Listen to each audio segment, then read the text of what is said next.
Hello, in this lesson we are going to talk about ledgers. We mentioned them before, so what exactly is a ledger? In general finance, a ledger is essentially a book that holds transactions. In the case of blockchain, we'll talk about one of its, the most popular implementation, blockchain, Bitcoin. So in the case of Bitcoin, but this is the same principle for any sort of decentralized distributed system on blockchain, it is very similar. It is essentially a database. So a ledger, a Bitcoin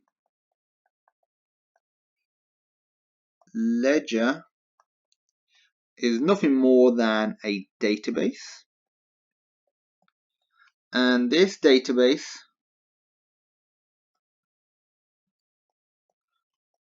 stores all, that didn't go quite right. Let's just get rid of that.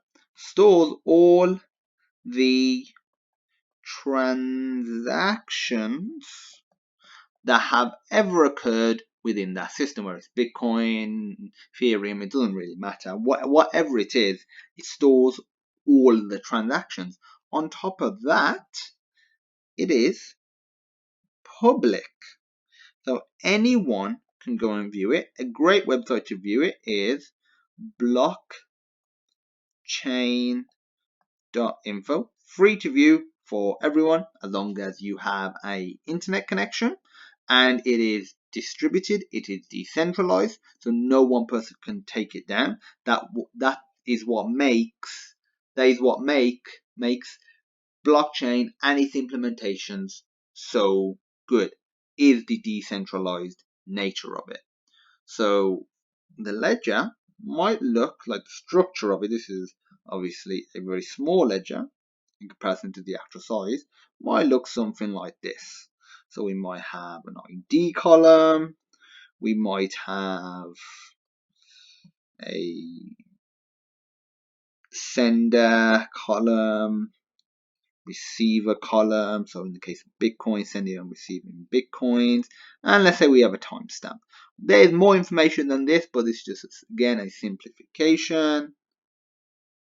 Would say the ledger at the moment has 3 transactions. So this is early days. So 001, 002, 003.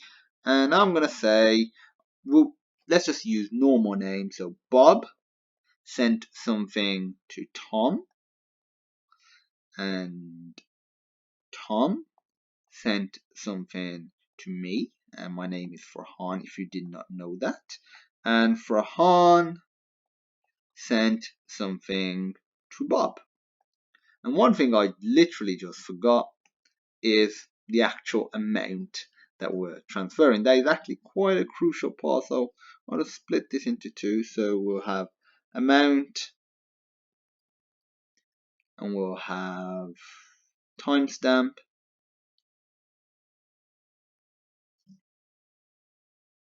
So the amount, it doesn't really matter what the amounts are. Bob sends half a Bitcoin to Tom. Tom sends 5,000 Bitcoins to me. Very well done, Tom. And then Farhan, aka me, I just send a measly 0.001 Bitcoin because I want to keep them all for myself. And the timestamp we can say is 1st of January 2017. This has occurred on the 10th of October 2018, and this one occurred on, again, the 1st of January 2025. So yeah, there's quite a big gap between these transactions, but you get the picture.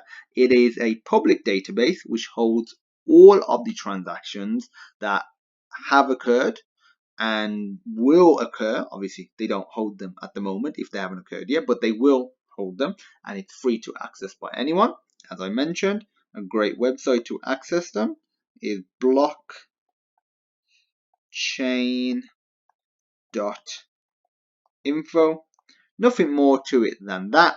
Simply a open, public, decentralized, distributed database of all the transactions that are occurring within that blockchain implementation. Thanks for watching. If you have any questions, feel free to reach out. And as usual, I will see you in the next lesson.